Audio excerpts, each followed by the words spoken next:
একটি ছোট্ট গ্রামে রমেন নামের এক কৃষক বাস করত। রমেন পরিশ্রমী হলেও খুব কৃপণ স্বভাবের ছিল। মাঠে প্রচুর ফসল ফলাতো, কিন্তু অন্যকে সাহায্য করতে চাইতো না। গ্রামের লোকেরা যখনই তার কাছে ধান বা চাল চাইতে আসতো, রমেন নানা অজুহাতে তাদের ফিরিয়ে দিত। তার বিশ্বাস ছিল, যা আছে সব নিজের জন্য জমিয়ে রাখাই বুদ্ধিমানের কাজ। একদিন ভয়ানক খরা দেখা দিল। গ্রামের পুকুর শুকিয়ে গেল, জমিতে ফসলও নষ্ট হয়ে গেল। লোকেরা একে একে রমেনের কাছে সাহায্যের জন্য এলো। রমেন তখনও তাদের কিছু দিল না।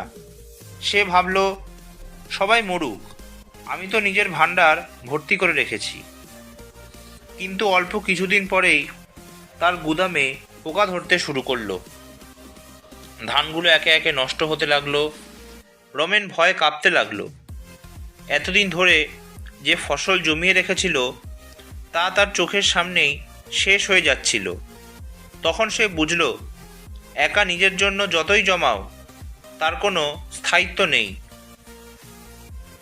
ঠিক তখনই একদিন গ্রামের এক বৃদ্ধ তার কাছে এসে বললেন, রমেন, তুমি যদি এই ধান মানুষকে বিলিয়ে দাও, তবে পোকাও আর ধ্বংস করবে না, বরং আশীর্বাদে ধান রক্ষা পাবে। দানেই প্রকৃত আনন্দ, আর উপকারে লুকিয়ে আছে নিজের কল্যাণ। রমেন প্রথমে বিশ্বাস করতে পারল না, কিন্তু অসহায় অবস্থায় সে গ্রামে দরিদ্র মানুষদের মধ্যে ধান বিলিয়ে দিতে শুরু করলো।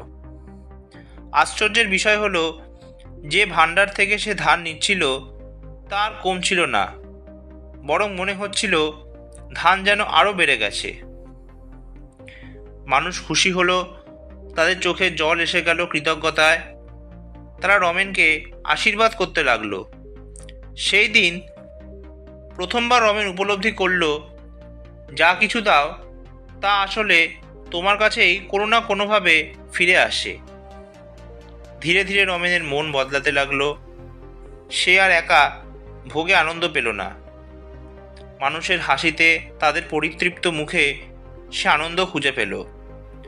তার মনে হলো, এতদিন সে শুধু ভেবেছে আমার কী লাভ, কিন্তু সত্যিকারের আনন্দ তো তখনই আসে যখন অন্য কেউ তার কারণে উপকৃত হয়। সেই দিন থেকে রমেন গ্রামের সবার কাছে দানি রমেন নামেই পরিচিত হলো। সে বুঝল, অন্যের উপকার করাই আসলে নিজের কল্যাণের পথ।